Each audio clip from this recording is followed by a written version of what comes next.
Hello guys.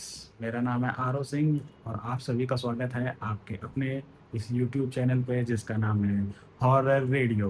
मैं कहानियाँ सुनाता हूँ और कृपया करके आप अपने इस चैनल को लाइक करें, शेयर करें, सब्सक्राइब करें और सब्सक्राइब करते समय बेल का आइकन दबाना बिल्कुल भी ना भूलें।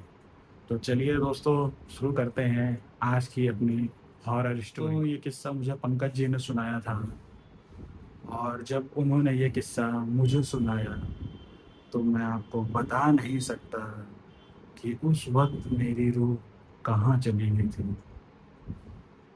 और उसी वक्त मेरे अंदर एक अजीब सी बेचैनी होनी भी शुरू हो गई थी। और मैं आज आप सभी को इसी किस्से को सुनाने जा रहा हूँ, जैसा कि पंकज जी ने मुझे सुनाया था।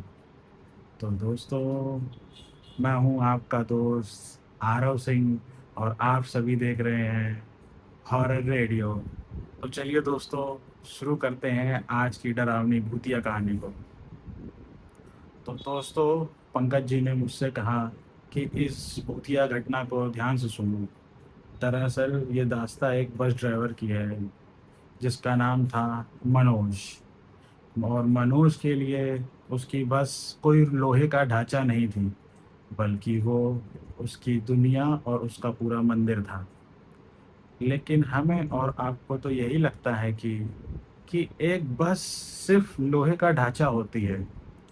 पर दोस्तों, जिसने पाई पाई को जोड़ करके, नींदें बेच करके अपनी जिंदगी में कुछ बड़ा किया हो, उसके लिए वह सब कुछ होता है। लेकिन मनोज का जो रूट था वो था रुड़की से हरिद्वार, जिसके बारे में पंकज जी ने बताया कि वो रास्ता क- कभी घने जंगलों से गुजरता है तो कभी वीरान बंजर इलाकों से। उस रास्ते को जो जानते हैं उन्हें मालूम है कि रात के वक्त उस हाईवे पर अकेले होने से क्या होता है। मनोज ने कमाई करने के लिए एक second hand luxury sleeper bus खरीदी थी। उसने उस बस को एक दुल्हन की तरह सजाया था। उसमें मखमली पर्दे लगवाए और डैशबोर्ड पर बड़े बड़े अक्षरों पर लिखवाया था माँ का आशीर्वाद। लेकिन दोस्तों, मनोज की मेहनत रंग लाई। रास्ते में जो सवारियां थी वो उसकी बस का इंतजार करती थी। वैसे तो आप जानते ही होंगे कि जब किसी की तरक्की होती है तो सबसे पहले जलन उन्हीं को होती है। दोस्तों, जब किसी की तरक्की होती है और सबसे ज्यादा जलन उन्हीं को होती है जो कल तक तुम्हारे साथ बैठकर बीड़ी फूका करते थे। और ठीक मनोज के साथ भी ऐसा ही हुआ था। फिर दोस्तों, पंकज जी ने कहानी में आगे बताया कि मनोज का एक नियमित ठिकाना था। वो थी शोभित काका की चाय की टपरी, जो कि रेलवे की पटरी से सटी एक छोटी सी चौड़ी थी। जब भी वहां से कोई भी ट्रेन गुजरती तो पूरी की पूरी टपरी थर थर करके कांप उठती थी, जिस वजह से चाय के गिलासों में एक तूफान आ जाता था। वो कड़क चाय और पीछे से गुजरती हुई ट्रेन की थड़थड़ाहट, यही था मनोज का सुकून। लेकिन दोस्तों, उसी चाय की टपरी पर बैठने वाले दूसरे ड्राइवर अब मनोज को देखकर मुंह फेर लेते थे और उन सभी की आंखों में जलन की एक ठंडी आग थी। पर मनोज उस जलन को महसूस कर लेता था। लेकिन लेकिन उसे क्या मालूम था कि यही जलन उसकी जिंदगी को नरक बना देगी। अब आगे पंकज जी बताते हैं कहानी में कि तभी उनकी आवाज यहाँ पर थोड़ी धीमी हो गई। दरअसल उन्होंने बताया कि फिर वह रात आई जो कि अमावस की रात थी। उस रात आसमान में चाँद का नामो निशान नहीं था और साथ ही उस रात की हवा में एक अजीब-सी खामोशी थी और मनोज अपनी बस लेकर रुड़की से हल्द्वानी के लिए निकल गया। रात का वक़्त था तो बस में बैठी सभी सवारियाँ गहरी नींद में थीं, पर कुछ देर के बाद बस शहर की रोशनी को पीछे छोड़कर सुनसान रास्ते पर आ गई। उस वक़्त कोहरा घना होता जा रहा था और पता नहीं क्यों उस वक़्त बस की हेडलाइट की रोशनी उस दूरिया कोहरे को चीरने में पूरी तरीके से नाकामयाब हो रही थी। फिर तकरीबन रात के 1:30 बजे बस एक ऐसी जगह पर पहुंची जहां ड्राइवर आमतौर पर हॉर्न ही नहीं बजाते हैं और साथ ही गाड़ी तक नहीं रोकते हैं। वहीं एक तरफ सदियों पुराना शमशान घाट भी था। वहां पर चल रही चिताओं की रात हवा में उड़कर सड़क तक आ रही थी और ठीक उस शमशान के मुंह के द्वार के सामने एक बड़ा चौराहा भी था, जिसके बारे में स्थानीय लोग जानते थे कि उस चौराहे पर अमावस्या की रात को तांत्रिक क्रियाएं होती हैं।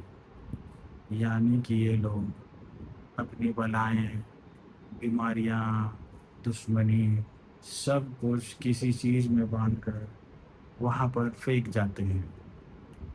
और आज मनोज की किस्मत ने उसे उसी चौराहे पर लाकर खड़ा कर दिया।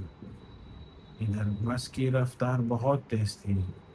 मनोज अपनी धुन में बस को ड्राइव किए जा रहा था कि तभी अचानक ही कोहरे में से मनोज को सड़क के ठीक बीचों बीच कुछ पड़ा हुआ दिखा। लेकिन जब तक मनोज की नज़र उस पड़ी हुई चीज पर साफ तरीके से जाती है कि तब तक मनोज उसके बहुत करीब पहुंच चुका था। और जब मनोज ने उस चीज को ध्यान से देखा तो उसने पाया कि काले कपड़े में लिपटी एक मटकी जैसी चीज, चारों तरफ से सिंदूर का घेरा और पच कटे हुए नींबू और जली हुई लकड़ियां थी। वहां पर एक मारन टोटका हो रखा था। तभी पंकज जी ने मुझे कहानी में आगे एक बात बताई जो कि मुझे नहीं मालूम थी। दरअसल ड्राइवर बिरादरी का एक नियम होता है कि सड़क पर ऐसी चीज कभी मत लागू हो, चाहे गाड़ी रोकनी हो या फिर लंबा रास्ता लेना पड़ जाए।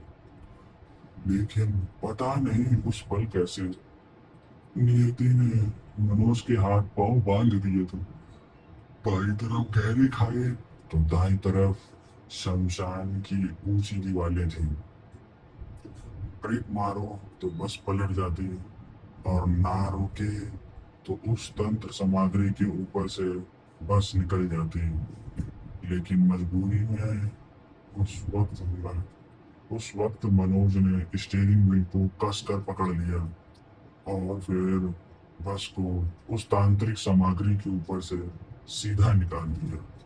पर जैसे ही अगला पहिया उस पोटली और नींबू के ऊपर से गुजरा कि तभी एक अजीब सी आवाज आए, खचा, जैसे किसी की हड्डियां टूट गई हों। और उस आवाज के होते ही बस का पूरा इलेक्ट्रिकल सिस्टम ही खराब हो गया।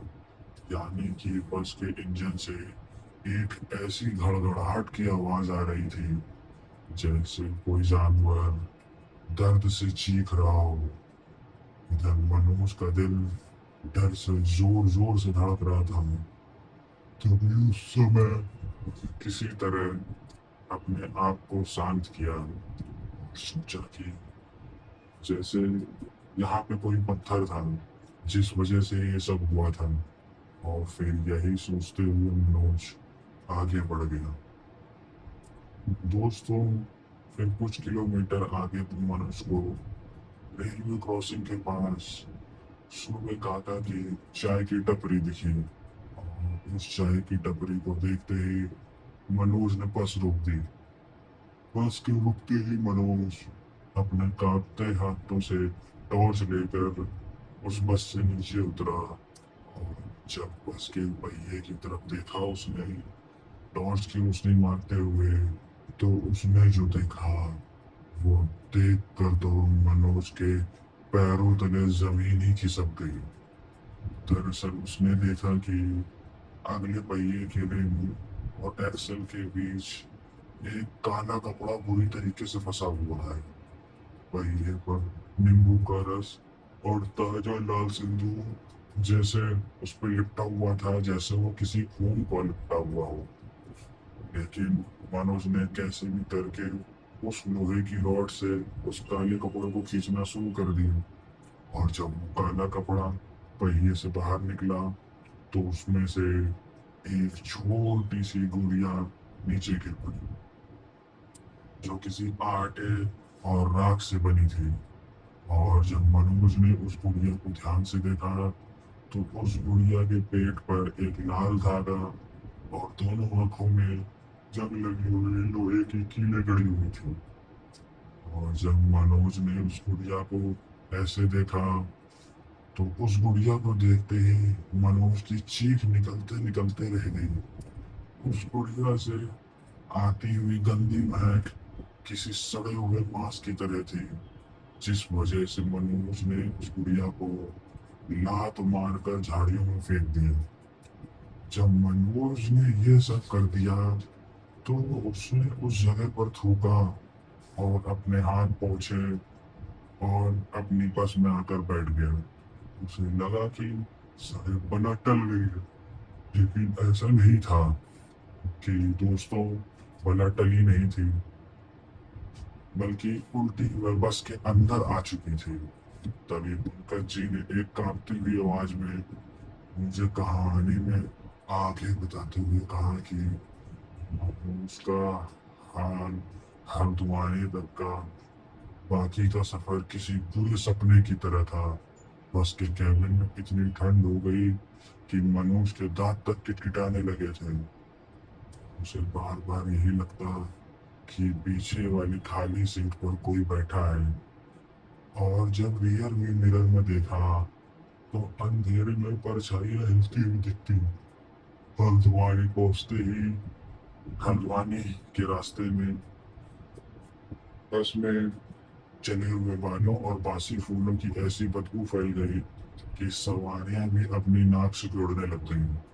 फिर कुछ दिन के बाद वह सब होने लगा जिसका मनोज को अंदाजा भी नहीं था। वो नई बस जिस पर मनोज को इतना घमंड था, अब वो रोजाना खराब होने लगी थी। बीच जंगल में इंजन बंद पड़ जाता, यहाँ तक कि चलते चलते स्टीयरिंग भी जाम हो जाता था। लेकिन जब मैकेनिक बस को चेक करते, तो मैकेनिक कहते सब ठीक ठाक है। लेकिन बस चलने का नाम नहीं ले रही थी। पर अब मनोज की जो जमा पूंजी थी, वो अब मरम्मत में जाने लगी थी, जिस वजह से अब मनोज गुमसुम रहने लगा था। उसकी आंखें गड्ढों में धंसने लगी थी। आंखों के चारों तरफ काले घेरे उभरने लगे थे। उसको रातों रात नींद नहीं आती थी। वह जब भी आंखें बंद करता था, तो उसे वही पिंची हुई गुड़िया दिखाई देती थी। चाहे अब दिन हो या फिर रात, मनोज के सामने वही नजारे होते। फिर ऐसे ही एक दिन, जब मनोज सुबह काका के टकरे पर बैठा हुआ था, बाहर मूसलाधार बारिश हो रही थी और वहीं टपरी के पास से मालगाड़ी कान फोड़ देने वाली आवाज से गुजर रही थी। तो उस वक्त मनोज के सामने एक खाने की थाली रखी हुई थी। उसे भूख तो लगी थी, लेकिन उसे भूख वो इंसान की नहीं लगी थी, क्योंकि मनोज ने थाली में रखी गरम सब्जी और रोटी को जानवरों की तरह मिट्टी में भरा और अपने मुंह में ठूसना शुरू कर दिया। और जैसे ही उसने ऐसा किया कि तभी उसके आंखों की पुतलियां ऊपर चढ़ गईं और सिर्फ उसी समय आंखों का सफेद हिस्सा दिखने लगा। पता नहीं क्यों वो बहुत बुरी तरीके से घुर्रा रहा था। और तभी उसके अंदर से एक भारी और अजीब सी आवाज आई कि मुझे और चाहिए, मुझे बहुत भूख लगी है। तभी सूबे काका और वहां पर बैठे ड्राइवर दहशत में पीछे हट गए। और जैसे ही वो पीछे हटे कि तभी तेज बिजली कड़की घटी, जिस वजह से मनुष्य को एक जोर का झटका लगा। और उस झटके के लगते ही मनुष्य को होश आ गया। और जैसे ही उसे होश आया तो उसने अपने आप को जमीन पर पड़े खाने को चाटते हुए पाया, जिस वजह से वो शर्म और डर के मारे वहां से अपनी बस लेकर के भाग गया। पर मनोज समझ चुका था कि ये कोई बीमारी नहीं थी, क्योंकि शमशान के उस चौराहे से उसके बस के पहिए से कुछ चिपक गया था, जैसे कि वह कोई शैतानी शक्ति हो। तभी मनोज को याद आया कि किसी ने एक बार बदलापुर के पास एक अघोरी बाबा का जिक्र किया था। वह बाबा गाड़ियों के कबाड़ खाने में रहते थे और वही कबाड़ खाने में रहकर अपनी तांत्रिक क्रियाएं किया करते थे। जैसे ही मनोज को ये याद आया तो मनोज ने अपनी बस उस वीराने की ओर मोड़ दी जहां पर वो बाबा रहा करते थे। तभी दोस्तों मुझे पंकज जी ने कहानी में बताया कि वह जगह किसी भूतों के शहर जैसी थी। वहां पर चारों तरफ टूटी फूटी गाड़ियां और जंग लगे लोहे के बहुत सारे सामान रखे थे और बहुत ही घना अंधेरा छाया रहता था। वहीं बीचों बीच उस कबाड़ खाने में अघोरी बाबा बैठे हुए थे और उनके चारों तरफ ध्वनि जग रही थी। बाबा ने मनुष्य को देखते ही बिना कुछ पूछे अपने लाल बड़े अंगारे जैसी आंखों को देखता हुआ और तड़कती हुई आवाज में कहा, ले आया मौत की सवारी, चौराहे का उतारा गले लगाकर आया है तू। किसी ने तेरी तरक्की को राख करने के लिए बंगाली पिशाचिनी को भेजा है। वह पहले तेरी गाड़ी का लोहा खाएगी और फिर बाद में तेरा मांस। यह सुनते ही मनुष्य के रोंगटे खड़े हो गए और वह उनके पैरों में गिर पड़ा। तभी उस अघोरी बाबा ने आदेश दिया कि उसी पहिए का ग्रीस लेकर आना जिसने उस टोटके को कुचला था। मनोज बाबा की बात सुनते ही बिना देरी किए हुए कांपते हुए गया और अपने बस के पहिए से काला बदबूदार ग्रीस उंगली पर लगा कर ले आया। और जैसे ही बाबा ने उस ग्रीस को देखा और मंत्र पढ़कर जलते हुए कोयले पर डाला कि एकदम से धुआं उठा और उसमें से एक सड़े हुए मांस की अजीब सी गंध आने लगी।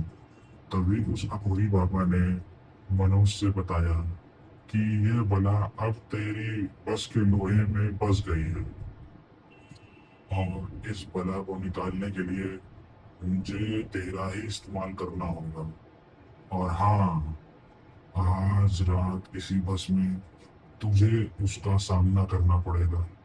तभी उस अघोरी बाबा ने मनोज को एक भारी पाना दिया जिस पर काले रंग के धागे बंधे हुए थे।